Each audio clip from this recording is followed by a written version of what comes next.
que levantarse. Hay que levantarse, hay que levantarse. ¿Eh? Vamos a apagar el despertador. ¿Eh? Tal vez es el despertador de Dios. Amén. Porque el despertador, ¿qué hace? Nos indica algo. Fíjense en lo que habíamos leído en Romanos capítulo 13. Dice: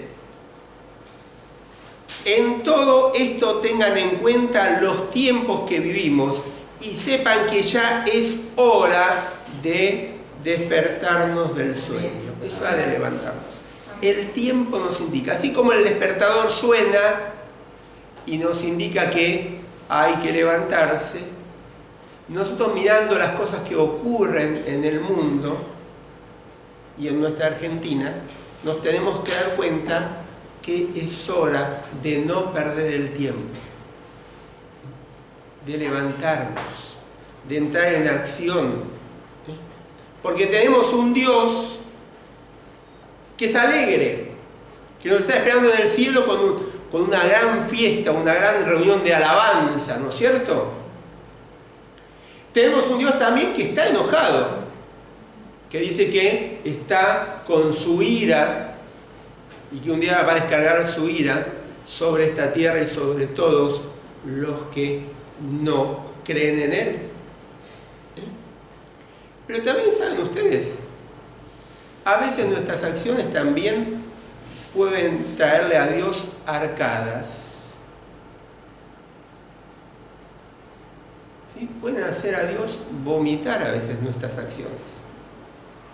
Vos me dirás, algunos me dicen que sí, otros se quedan con los ojos abiertos, no saben qué me van a contestar. ¿Sí? No, mira, te invito a buscar Apocalipsis capítulo 3, versículo 14. Escribe también al ángel de la iglesia de la Odisea: esto dice el Amén, el testigo fiel y verdadero, el origen de todo lo que Dios creó. Yo sé todo lo que haces. Sé que no eres ni frío ni caliente. Ojalá fueras frío o caliente. Pero como eres tibio y no frío ni caliente, te vomitaré de mi boca. Pues tú dices que eres rico, que te ha ido muy bien y que no te hace falta nada, y no te das cuenta de que eres desdichado, miserable, pobre, ciego y desnudo.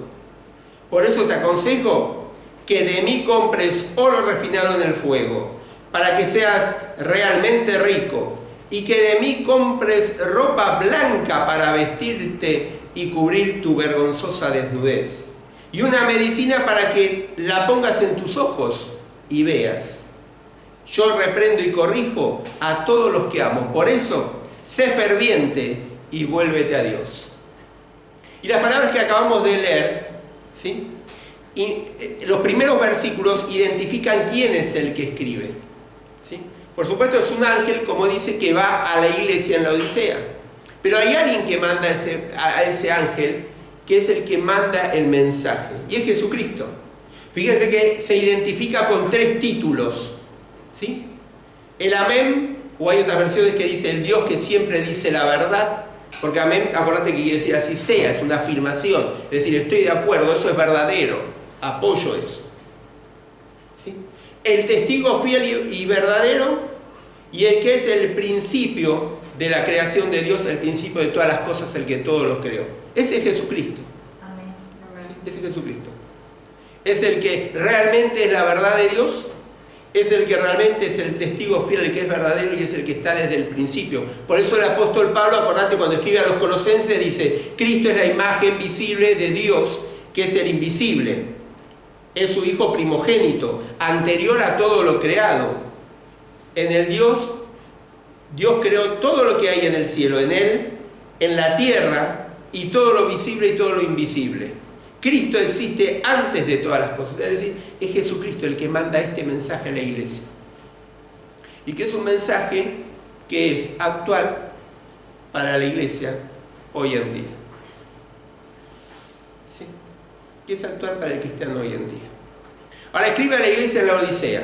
¿Sí? La Odisea, se creen los historiadores que se acuerdan que, y si no está en Hechos capítulo 19, Pablo funda la iglesia en Éfeso. ¿Sí? La iglesia en Éfeso era una iglesia importante. Y Pablo está mucho tiempo ahí, alrededor de 3 años, hace también como una especie de primera escuela de discipulado, porque hay enseñanza como bíblica, y manda a Epafras a que vaya a otras ciudades, y va a la iglesia, a la ciudad de Colosas, que está ahí cerca, y funda la iglesia de Colosas, donde después Pablo escribe la carta que tenemos a los colosenses. Y se cree que también Epafras se acerca y va a la Odisea, y ahí en esta ciudad funda también una iglesia, a donde mucho tiempo después Jesucristo a través de su ángel manda con este mensaje. Era una ciudad que formaba parte del camino real romano. Acordate históricamente que cuando viene la famosa paz romana, ¿sí?, los romanos en todo su imperio hacen caminos, y eran caminos comerciales. Y esta ciudad de la Odisea, igual que Éfeso, eran parte de este camino real comercial que tenía.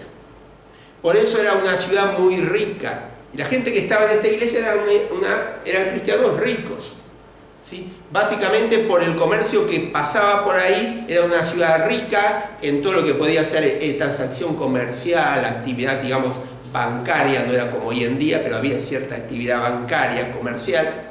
Era rica por la lana, una lana oscura, tirando a negro, ¿sí?, que se usaba para alfombras, para vestimenta. Y era también rica por los avances que había en la medicina. Se dice que ya había una pequeña como facultad de medicina, ¿sí?, primaria en esa ciudad.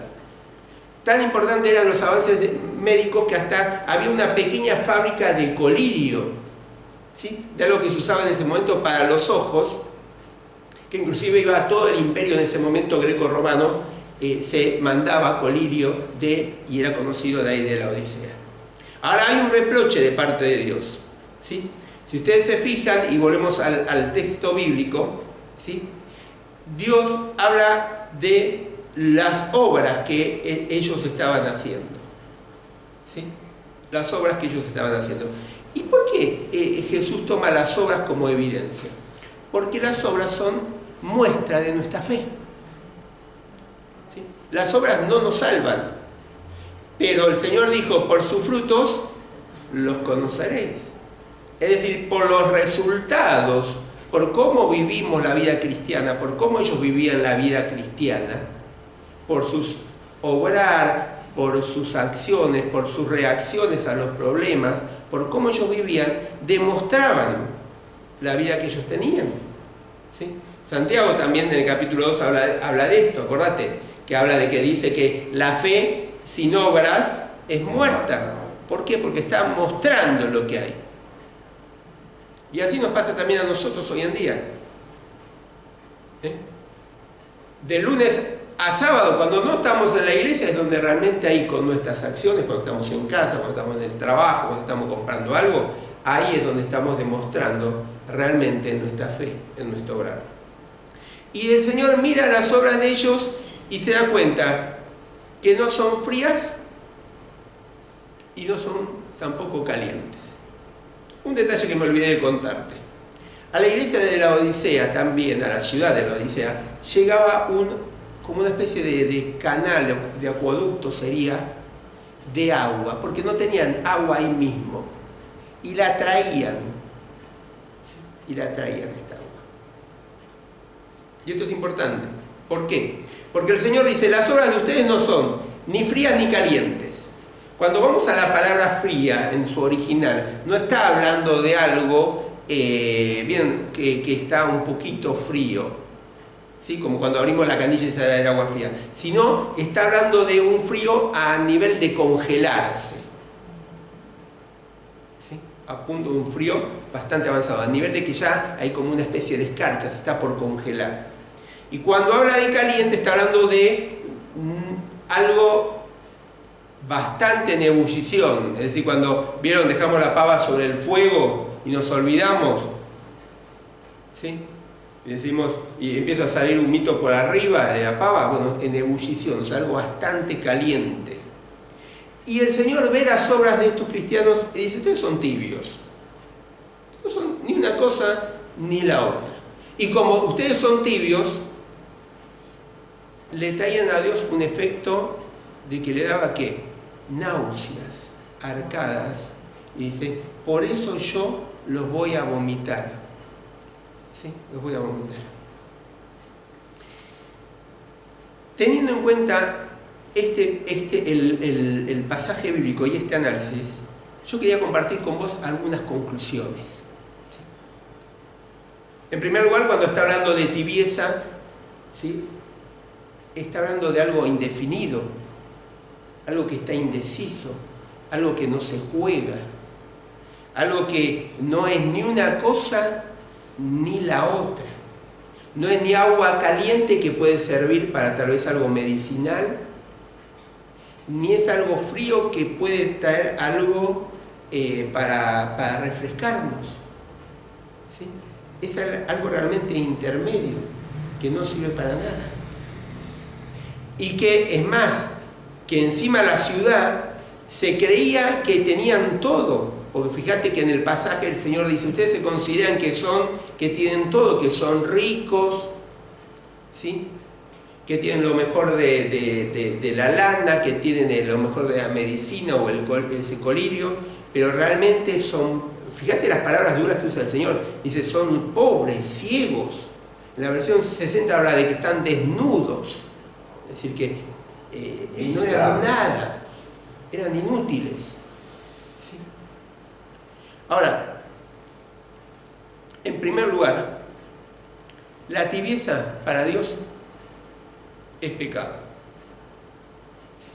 A tal punto que a Dios lo hace vomitar.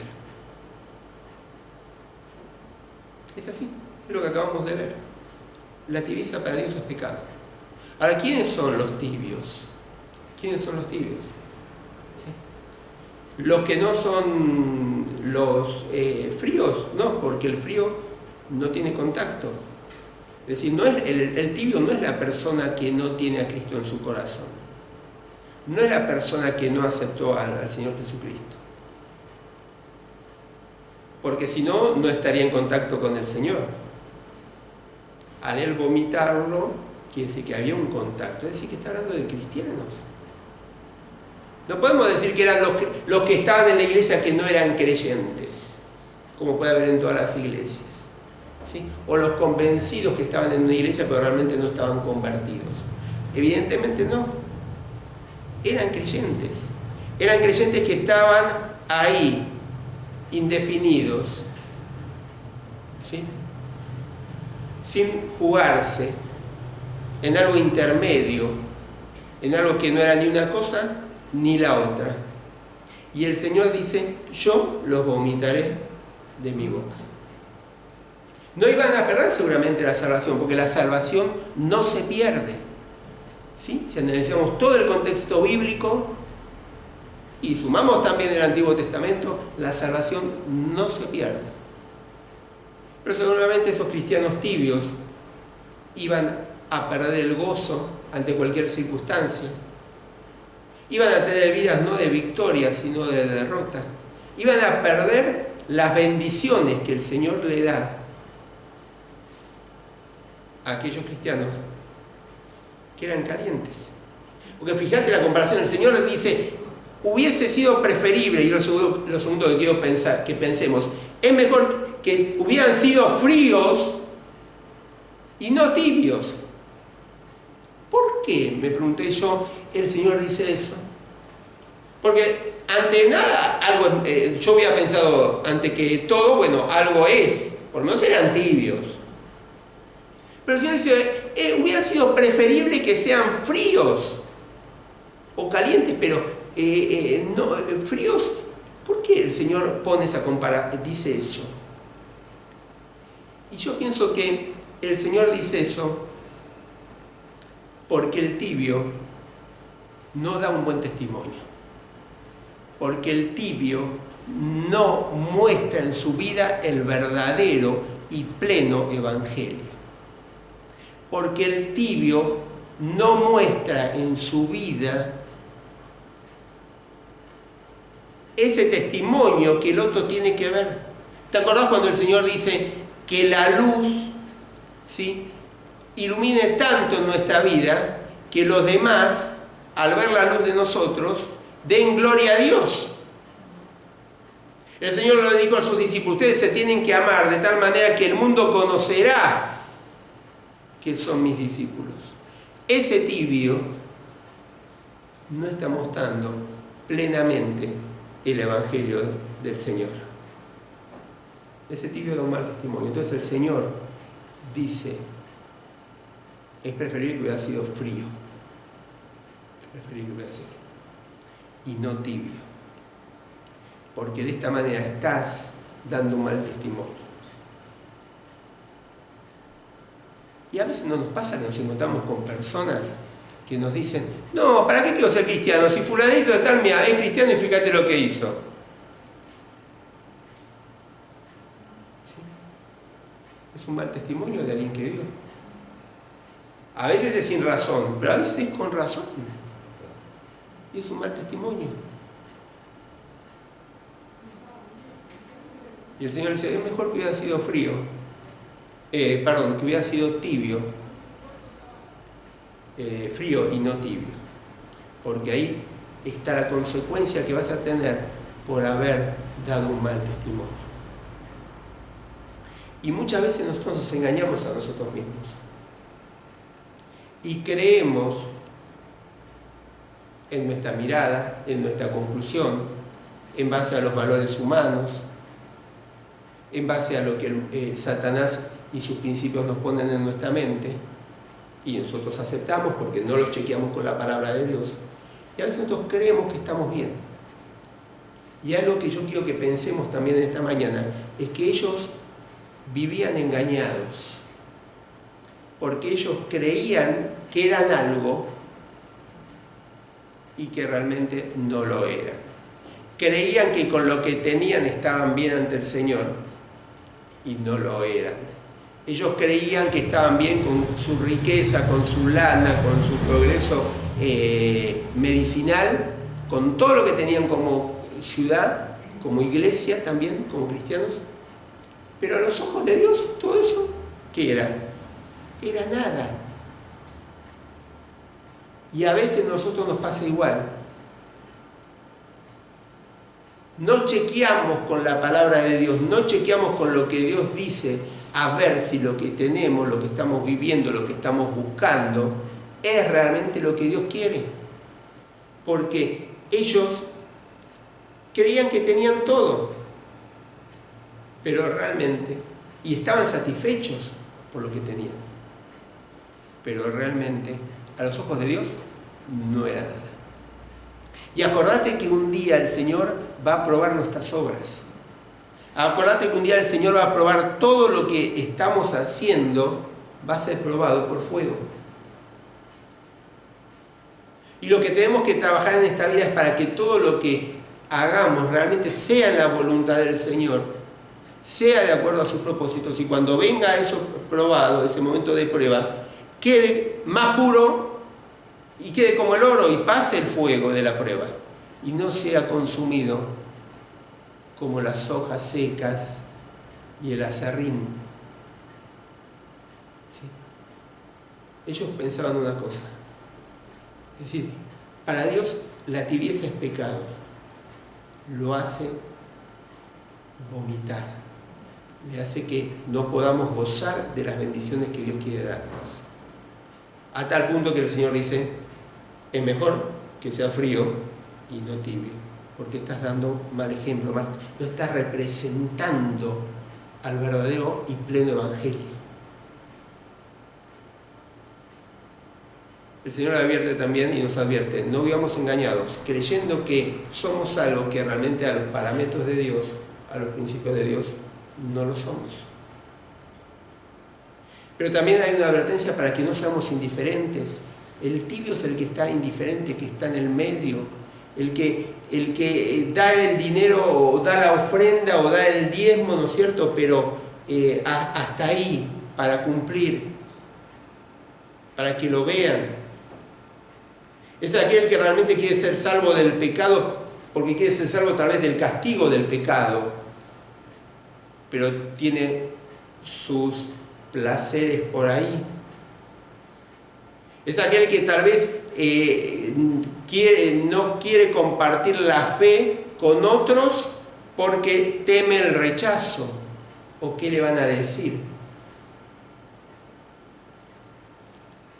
El tibio es tal vez aquel que se compara con el otro, con el del mundo. Dice, bueno, pero yo al lado del otro voy espectacularmente, pero se olvida de los parámetros de Dios. Y yo creo que hoy en día, mirando la iglesia en general, los cristianos en general, somos muy indiferentes, muy tibios a la palabra de Dios. Y vos me vas a decir, sí, yo creo en la palabra de Dios. ¿Pero creéis que es infalible? Yo creo en que está inspirada por Dios, me vas a decir. Está bien, pero ¿crees que es la inspiración de Dios para tu vida?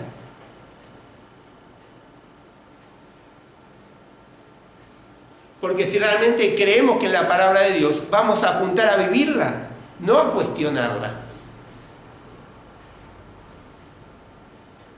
Es decir, hay una tibieza frente a la palabra de Dios. Porque reconocemos que es la palabra de Dios, pero hasta ahí. Creemos, pero no sé si con todo nuestro corazón y con toda nuestra convicción. Creemos en las promesas de Dios, pero ¿serán para mí? Creemos en que, pero tal vez sea para la gente de aquel momento al que le está escribiendo, no para nosotros. Es decir, hay en el cristiano una tibieza, una indiferencia hacia la palabra de Dios.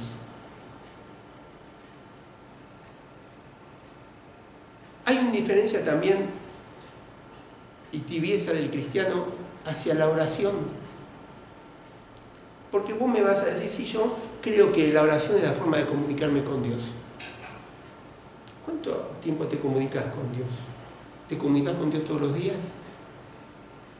No, pues yo creo que el Señor, tengo que orarle a Él para llevarle mis problemas. Perfecto, cuando tengas una enfermedad, ¿a quién llamas primero? ¿Orás a Dios o llamas al médico primero? Cuando tenés un problema, ¿pensás cómo resolverlo? ¿O pienso cómo resolverlo? ¿O primero oro a Dios para que me ayude a buscar solución al problema? Entonces te das cuenta que hay cierta tibieza. Porque en relación a la oración, no, yo considero que es importante las reuniones de los miércoles y que oremos juntos como iglesia, pero no venís ni tampoco lo ponés otro día para juntarnos porque el martes no podés venir. Entonces hay una tibieza también en relación a la oración. Hay una tibieza y una indiferencia también en relación al cristianismo sin sacrificio. El Señor dijo, en el mundo van a tener aflicciones. El Señor dijo, si a mí me persiguieron, a ustedes también los van a perseguir. Nosotros creemos que el cristianismo es todo suave, es pasarla bien. No tiene sacrificio, no tiene problema porque somos cristianos, no tiene rechazo de la gente porque somos cristianos, es todo bien. Y ahí también hay tibieza. ¿Por qué? Porque no vamos a realmente el cristianismo tiene sacrificio, tiene dificultad. ¿O qué nos pasaría si vivimos en un país como China, que no nos podemos reunir? O en lugares como en el interior de China que hay que partir la Biblia y pasarnos para poderla leer todos, porque no hay Biblias. ¿Estaríamos dispuestos a ir a la cárcel por sostener que el aborto Dios no lo quiere?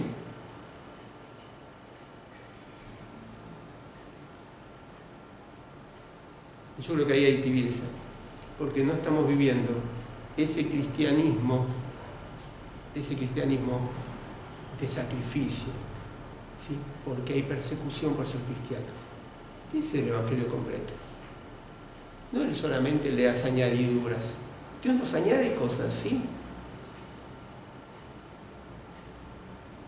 ¿Ahora qué tenemos que hacer si nos damos cuenta que estamos tibios? ¿Sí? Mira, tenemos que tratar de localizar esa área donde estamos tibios, donde estamos indiferentes, donde hay un doble mensaje. Y tenemos que tratar de apuntalar y de atacar esa área. Ahí, focalizarnos ahí. Mira, básicamente la tibieza es una rebeldía silenciosa, porque no queremos hacer lo que tenemos que hacer. ¿Sí? Es una rebeldía silenciosa. Es como el Señor dijo, ¿te acordás de ese hombre que tenía 2 hijos? ¿Sí?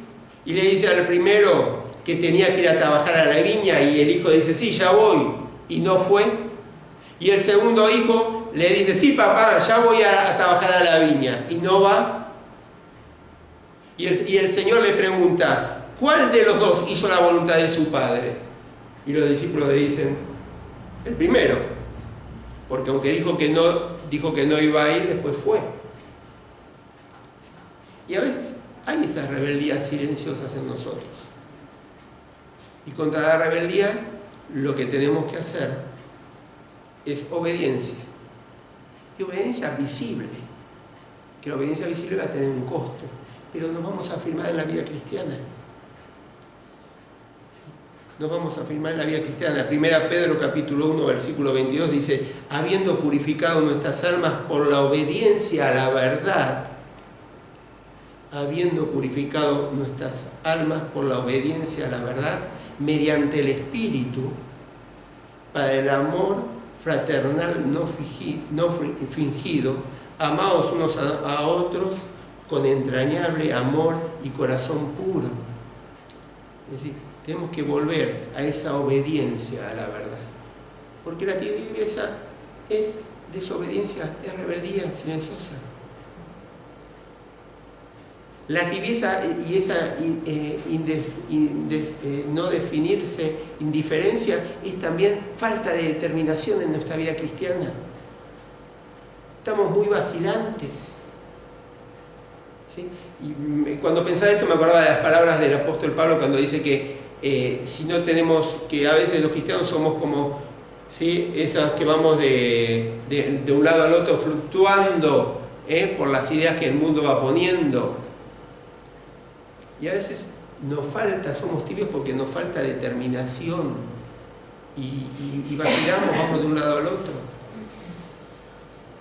Pero necesitamos la determinación del Señor, que cuando se acercaba a Jerusalén, dice Lucas capítulo 9, versículo 51, dice que afirmó su rostro con determinación, porque el Señor sabía que le esperaba en Jerusalén. ¿Le esperaba qué cosa? Le esperaba la muerte, le esperaba la cruz. Pero sin embargo dice el evangelista, afirmó su rostro con determinación. Y nosotros necesitamos determinación para salir de la tibieza, para dejar de ser vacilantes, para avanzar. Para salir de la tibieza necesitamos definir bien, ¿sí? Y no tener preferencias, me es lo mismo una cosa que la otra. Me es lo mismo la luz que la oscuridad, la verdad, la mentirita piadosa, ¿sí? Buscar la santidad en todas las áreas o buscarla solamente en esta por comodidad. Necesitamos, como dice el Señor en Isaías, llamar a lo bueno, bueno, y a lo malo, malo. Y por último, para salir de la tibieza necesitamos recordar que somos hijos de Dios y que Dios derramó su sangre por cada uno de nosotros y hizo un pacto con nosotros, ¿sí? Un pacto de gracia. Ahora, volviendo al pasaje de Apocalipsis, ¿qué le dice el Señor a la iglesia? Que tenía que buscar, ¿sí? ¿Qué cosa tenía que buscar? 3 cosas tenía que buscar, ¿sí? Tenía que buscar un oro refinado, puro, ¿sí? ¿Qué más? Tenía que buscar ropa blanca para vestirse y cubrirse. Y tenía que buscar una medicina o un colirio que lo ayude a ver bien. 3 cosas que vienen de Dios. Es que para salir de la tibieza tenemos que confiar y ir a la gracia de Dios, a los recursos de Dios. No vamos a poder por nuestros medios solos, tenemos que ir a Él, doblegarnos en arrepentimiento y ir a Él. ¿Sí? Ir a Él. Y buscar de Él los verdaderos recursos. ¿Sí? Son 3 símbolos que nos hablan de la redención. 3 símbolos que nos hablan de lo que el Señor hace en nuestra vida. 3 símbolos que nos hablan de la gracia del Señor. En Él encontramos solamente ese oro, la verdadera riqueza, lo puro, lo que nos enriquece. En Él encontramos esas ropas blancas de santidad, de justicia, de rectitud. En Él encontramos realmente una visión adecuada, los recursos para tener una visión adecuada y ver lo que el Señor quiere para nuestras vidas y el propósito. Y pensemos esto, el Señor cuando nos tira, y a mí me la tira también de la oreja, es porque Él nos ama. Fíjate que termina el versículo 19, dice, yo reprendo y corrijo a todos los que amo. Y si yo estoy diciendo esto en esta mañana es porque los amo. Y porque a mí también el Señor a veces me tira de la oreja. Pero es porque quiere nuestro bien y porque quiere, como dice ahí, por lo tanto, sé fervoroso y vuélvete a Dios. Es decir, si en algo nos dimos cuenta que estamos tibios, tenemos la oportunidad de volver al Señor. En su gracia, Él nos va a dar todo lo que necesitamos. ¿Sí? ¿Por qué? Porque los recursos vienen de Él. Todo lo que necesitamos para la vida cristiana viene de Él. Así que el gran desafío de hoy es, levantémonos, dejemos de ser tibios, ¿sí? Dejemos de ser indiferentes, de estar en el medio, y busquemos ser bien calientes, ¿sí? Llenos de su palabra y llenos del Espíritu Santo. Vamos a inclinar las cabezas, vamos a orar.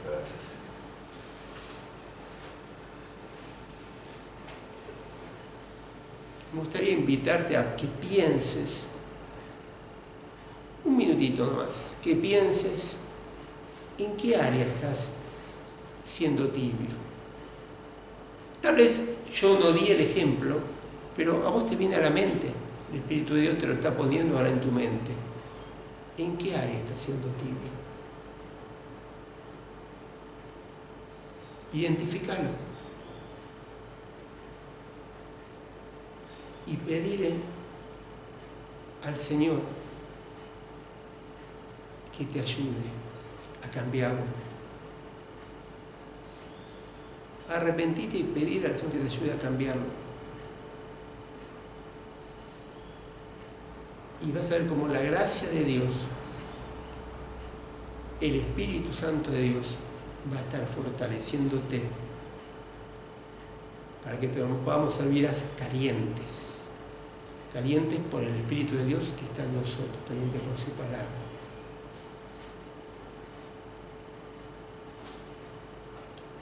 Padre, te queremos dar las gracias.